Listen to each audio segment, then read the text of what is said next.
예, 잠시 전 국민의힘 대선 후보 토론회, 대전에서 한 토론회가 끝이 났습니다. 이번 토론회 어떻게 보셨습니까? 저는 세 가지 점을 눈여겨봤습니다. 먼저 윤석열 후보의 말, 손준성 검사에 대해서 공수처가 사전 구속영장을 오늘 청구를 했습니다. 손준성 검사가 다음 달 초에 공수처에 가서 조사를 받겠다라고 했는데도 구속영장을 청구를 하면서 국민의힘 야당의 경선 절차 때문이었다라고 했답니다. 국민의힘의 최종 대선 후보가 뽑히는 이 경선에 개입하겠다라고 하는 뜻을 비친 것이다. 윤석열 후보가 이렇게 말하면서 윤석열만 죽이면 정권 교체를 막을 수 있다. 지금 문재인 정권이 그렇게 판단하고 있다. 국민 여러분들께서 이것을 똑똑히 봐달라라고 호소를 했습니다. 그 부분이 눈길을 끌었고요. 그 다음 토론의 자세, 태도에 있어서 가장 문제가 됐던 홍준표와 유승민 후보가 자신의 입으로 계속해서 홍준표는 깨끗한 후보, 유승민은 품이 있는 후보를 강조하고 있습니다. 이렇게 깨끗한 후보, 품이 있는 후보, 말로만 하면 그게 깨끗해지고 품위가 있어집니까? 이재명이 나는 1원도 받지 않았다 라고 하면 1원도 받지 않은 것이 됩니까? 주변의 정황, 토론회에서 그동안 나와서 한 행동, 그 모두로 판단이 되는 것이죠. 송은재TV 시작합니다. 구독, 좋아요 부탁을 드리고요. 토론회가 너무 잦아지니까 야 이제 좀 토론회 그만하면 안 되나? 왜냐하면 내용도 계속 이때 풀이가 되고 토론회 장점은 분명히 있었습니다. 토론회에 임하는 기성 정치인들은 토론회에 임하는 아주 잘못된 태도들이 토론회를 거듭하면서 여론의 따가운 질책에 굉장히 많이 좋아졌다. 스스로 입으로도 깨끗하고 품이 있다라고 홍보를 할 정도로 또 정치를 처음 하는 사람은 토론회 하는 능력, 토론 능력이 굉장히 많이 좋아졌다. 본선에 가서 이런 실력들을 발휘할 수 있을 것이다. 이런 좋은 점도 있습니다. 그런데 토론회가 좀 너무 많다라는 느낌은 듭니다. 앞으로도 아직 3번 더 남았거든요. 먼저 홍준표와 유승민 후보의 토론회 자세가 굉장히 많이 달라진 것. 홍준표는 언제나 깨끗한 후보, 유승민은 품이 있는 후보, 오늘 강조를 했습니다.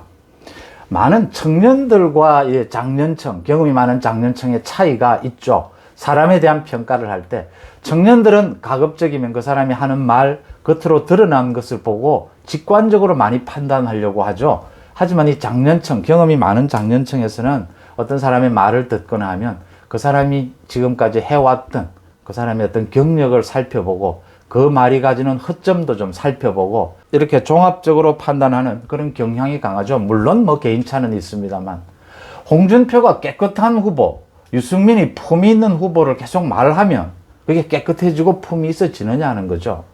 그런 사람들이 토론회 초반에는 그렇게 고압적인 자세였느냐라는 부분이고요. 또 최근 들어서 토론회에 임하는 자세와 토론회 바깥에서 대국민 캠페인이 완전히 다르다라는 겁니다. 이 투트랙으로 가겠다는 겁니다.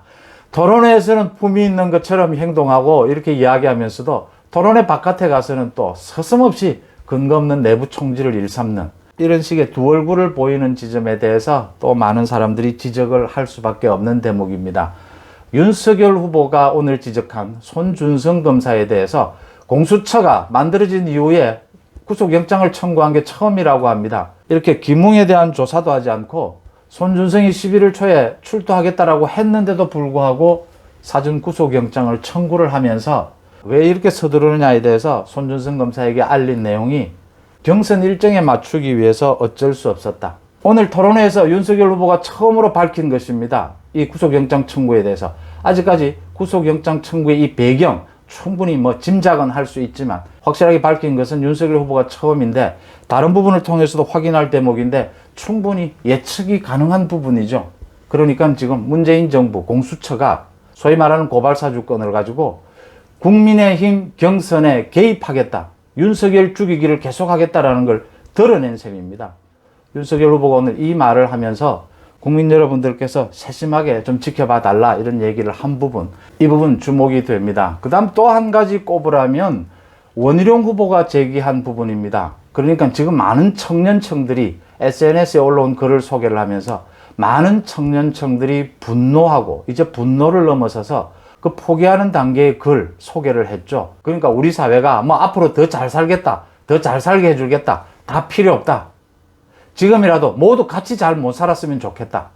이런 청년층의 분노, 자포자기, 이 부분에 대해서 국민의힘 후보들이, 대선 후보들이 어떻게 대처해야겠느냐, 이 청년들을 어떻게 설득해야겠느냐, 그 부분 굉장히 중요한 부분입니다. 공정이죠. 우리 사회가 앞으로 더 훨씬 더 성장할 수 있다는 걸 보여주고, 공정하게 성장할 수 있다는 걸 보여주고, 누구나 공정한 기회가 제공될 것이다. 좀 뒤처진 사람에게는 복지 혜택이 주어질 것이다. 라는 확신과 기대를 줘야 합니다. 그런데 더 중요한 것은, 저는 원희룡 후보가 그 부분을 지적한 건 그대로 의미가 있고요. 제가 많이 만나본 청년들은 우리에게도 기회를 달라는 거였습니다.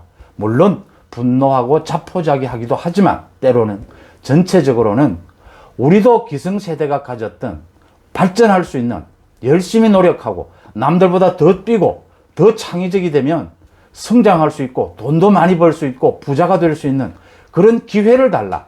그런 사회를 만들어 달라. 그런 사회를 만들어 주자고 하는 것이 소위 공정이고 경제 발전이지 않습니까? 그래서 이제 국민의힘 야권 후보들이 정권 교체를 꼭 해야겠다라는 것 아닙니까?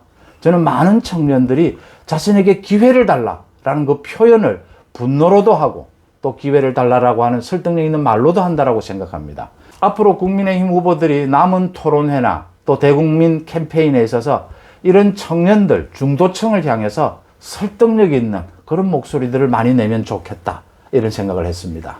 여러분들은 어떻게 보셨습니까? 고맙습니다.